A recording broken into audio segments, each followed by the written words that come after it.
good evening.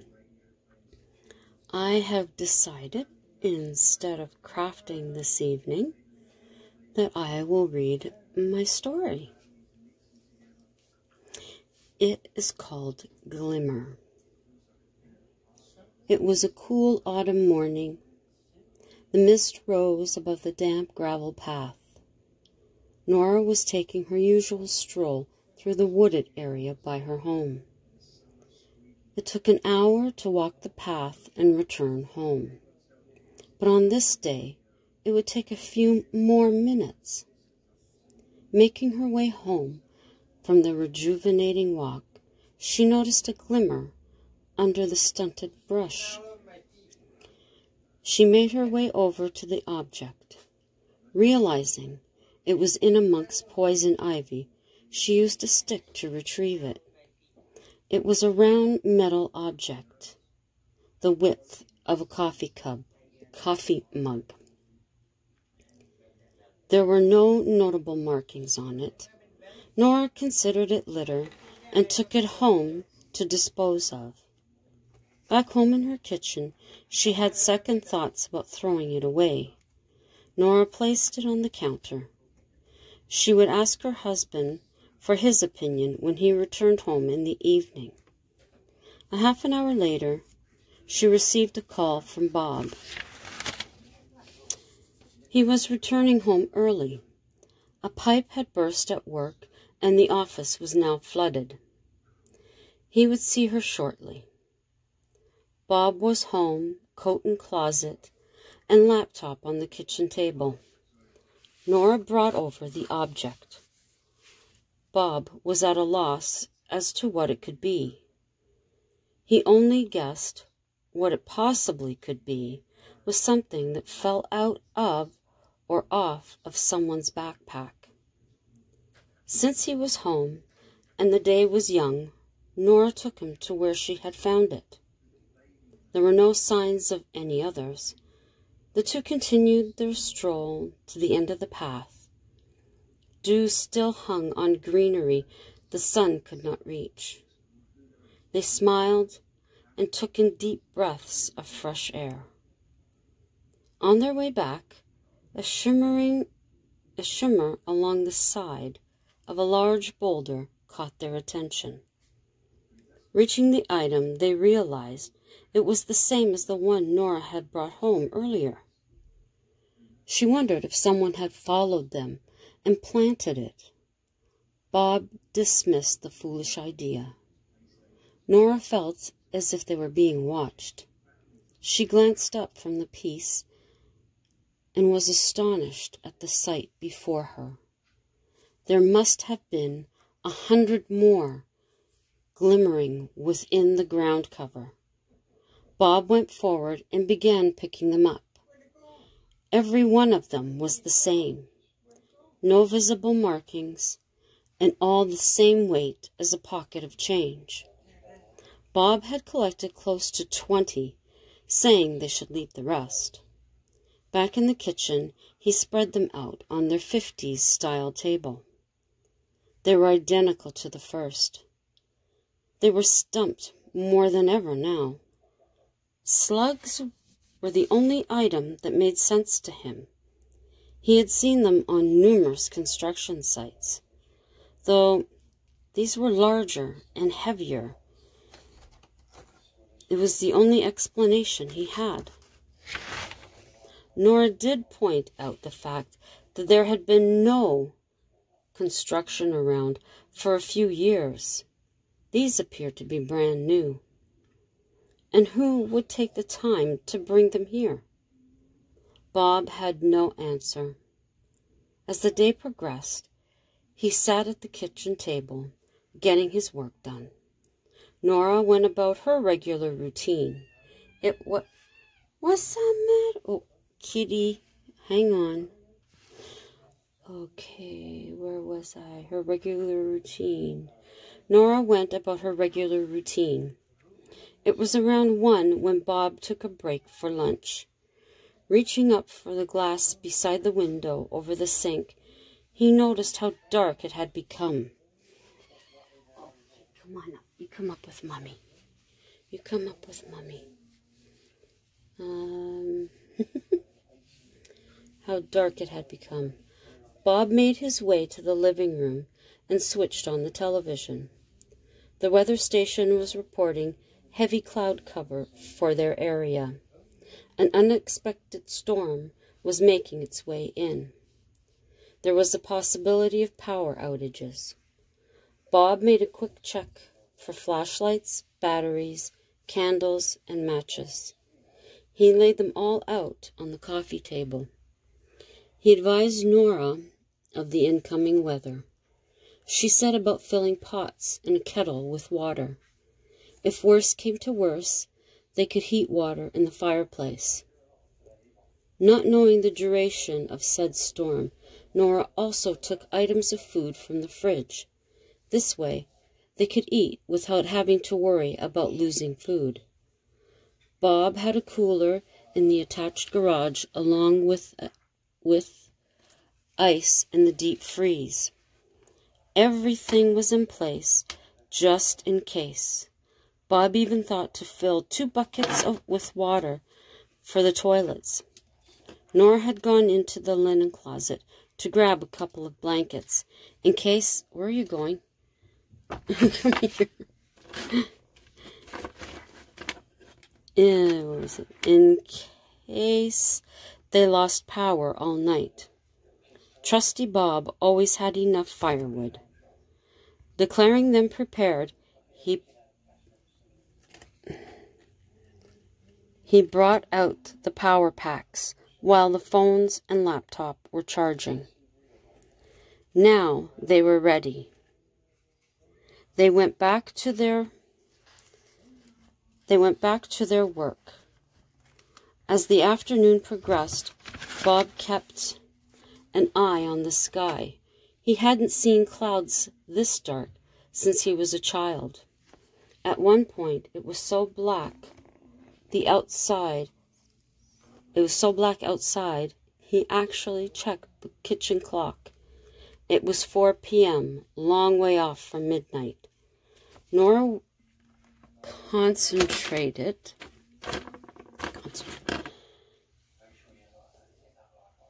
Oh, kitty.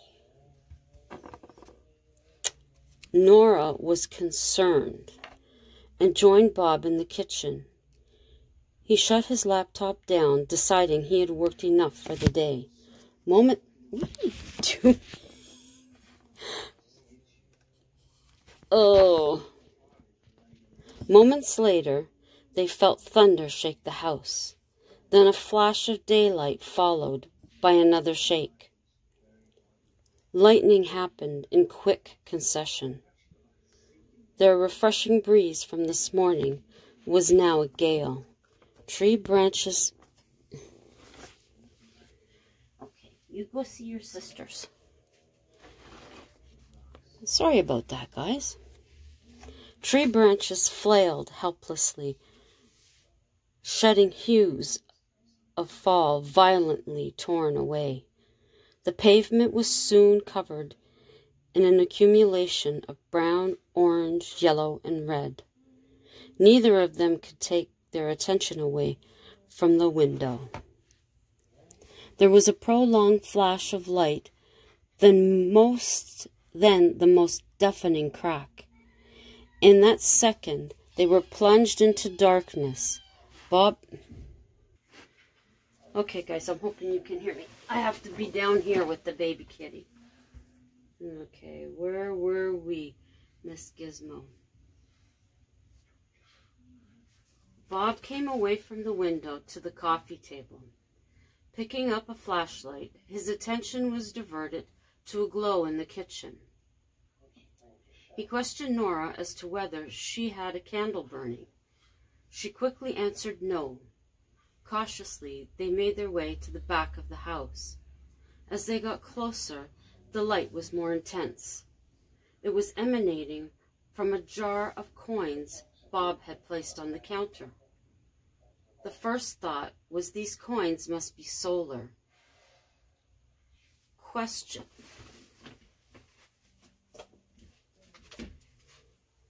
Then was who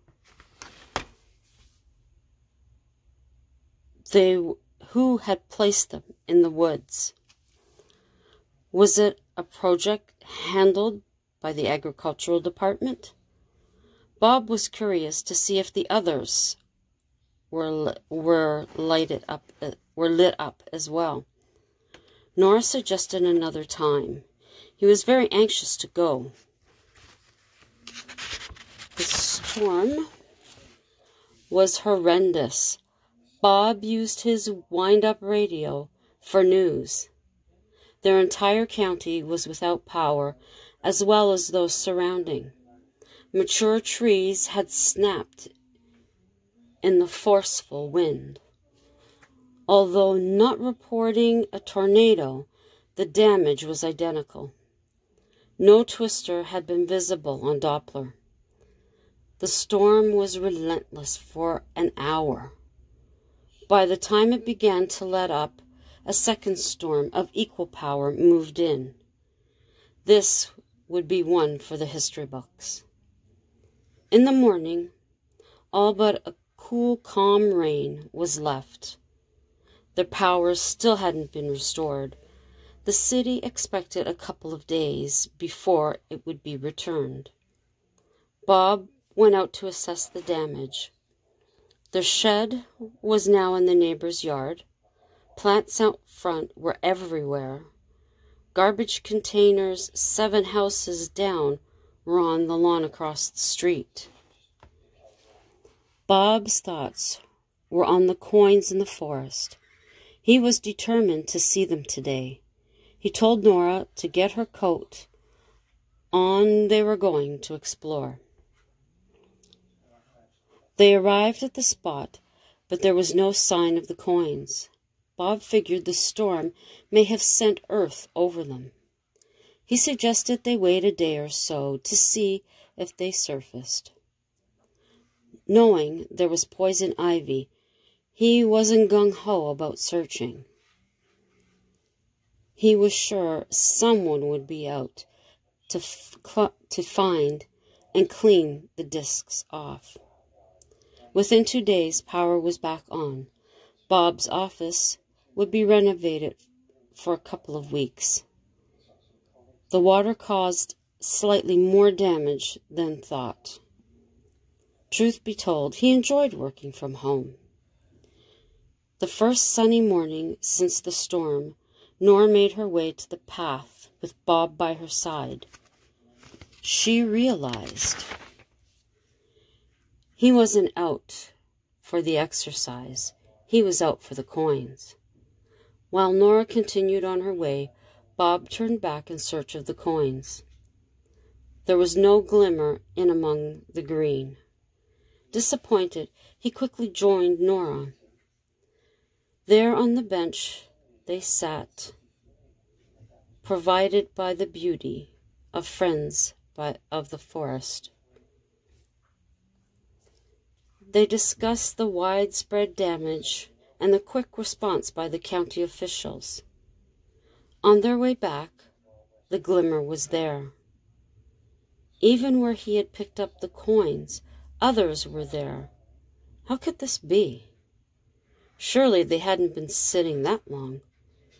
Bob went in and picked up 5 coins from where the others had been. He placed these in his pocket. Once home, he placed them on the counter. Nora brought over the jar containing the others. Placing it on the table, the coins began to glow. They looked at each other, stunned. What was happening? They watched as the new coins slid toward the jar. What possibly could be the explanation? Bob surmised a magnetic pull between new and old. Being out in the elements for a longer period of time may have affected the original discs in the jar. He pointed out that they were man-made after all. Nora accepted his explanation. That evening, Bob awoke to a noise in the kitchen. Cautiously, he made his way downstairs. There was no one there. Glancing over to the table, he thought he seen movement. Switching on the light, he realized the new coins were gone, and the jar lid was open. Nora was soon making her way to the kitchen. She scolded Bob for playing with the coins. He told her he hadn't touched them. This is how he found them. Knowing he wasn't one to lie, she accepted the explanation. The jar was now full. Somehow the new coins were on top. Nora suggested he may have done this in his sleep.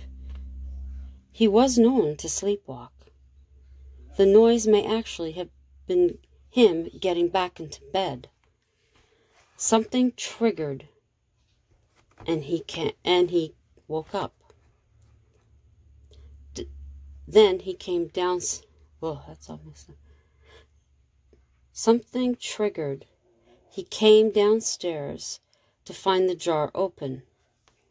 Of course, he'd have no memory of being there before. Early the following morning, the exact sound woke both Bob and Nora. Together, they made their way to the kitchen. They could still hear the noise as they crept along the hall. Nora then realized it wasn't Bob sleepwalking the previous night. Bob quickly flicked on the light. The kitchen was empty. They stood with their mouths open. A second jar had been added to the first. Slowly, they walked to the table. Bob picked up the jar. It was real. Nora checked the door, and it was locked. How and who had come in their home? These coins were the same. They sat at their table, dumbfounded. Bob took it upon himself to install a simple security camera covering both doors from outside. He also placed one in the kitchen directly at the table. Like clockwork, the sound traveled through the house to their ears. Bob turned the laptop on. There was nothing in the kitchen, but they were still hearing the sound. Nora nudged him and pointed to the right corner of the screen. Another jar appeared to be moving toward the table on its own. It glowed for only a moment after being placed beside the others. Nora wasn't having it. She believed her home was now haunted, and something was attached to the coins. Once the light was out, they went downstairs. She told him the coins had to go. Later that morning, on their walk, Bob opened each jar, tossing the discs into the area he had found them. On the walk back, Nora had expected to see the entire ground glowing in the sunlight, but it wasn't.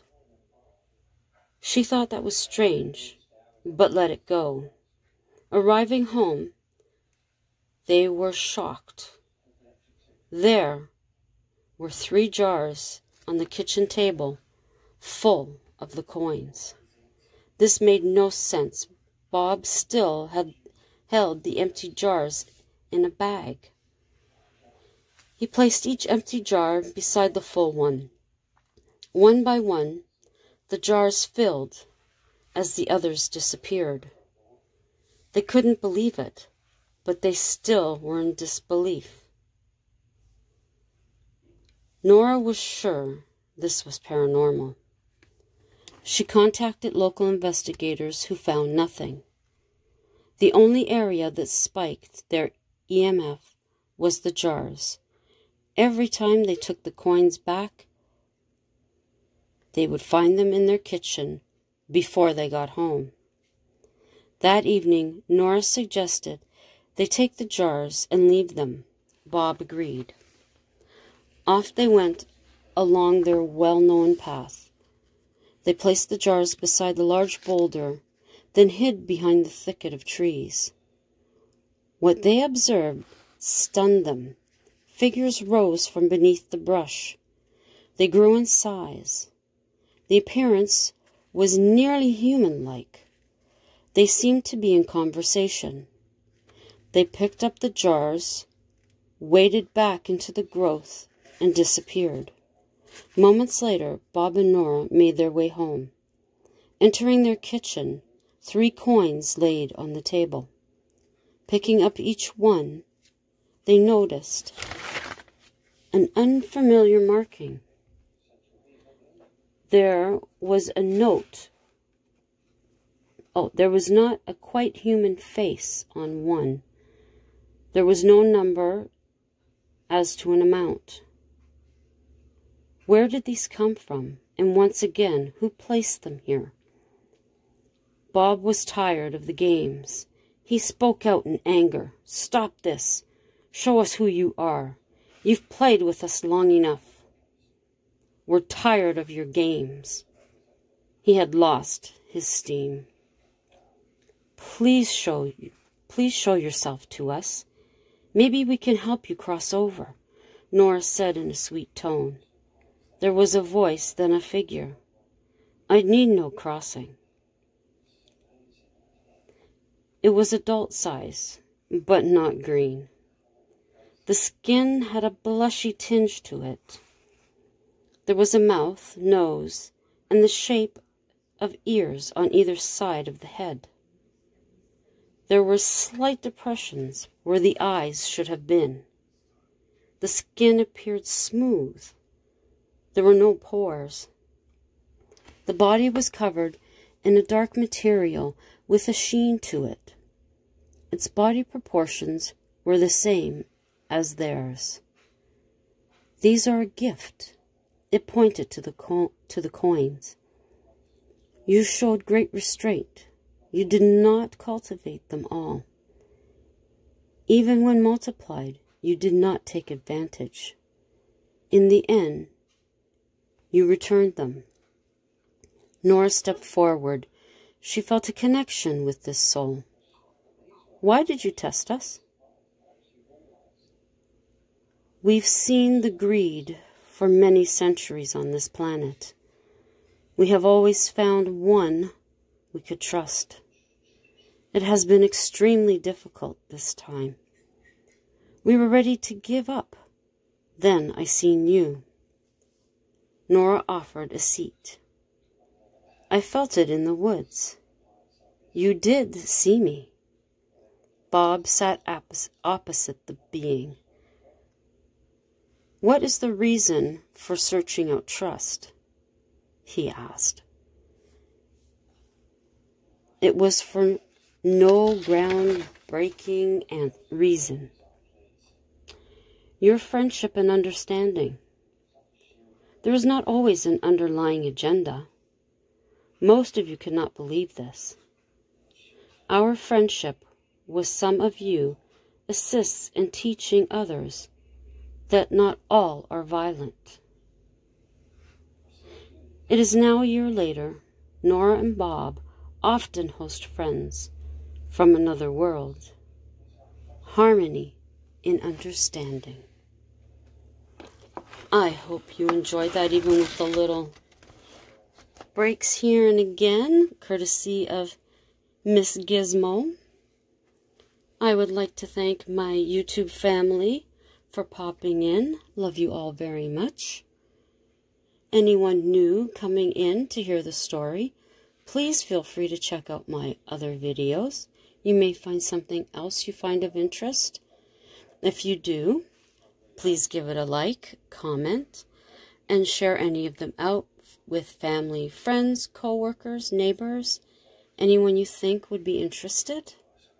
While you're here, consider becoming a subscriber, and if you do, thank you very much.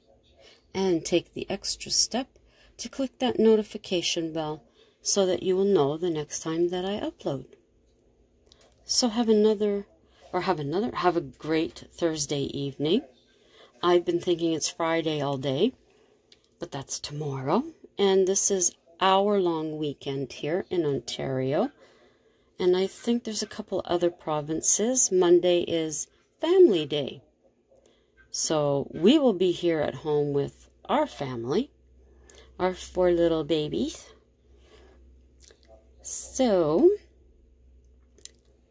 thank you for coming by. Anyone that is experiencing stormy weather, Scott, I know you're one of them. You're waiting for some ice storm to come through. Please stay safe. Stay in, off the roads. Just please, everyone, be safe when there's bad weather like that. So, until the next time, ciao for now.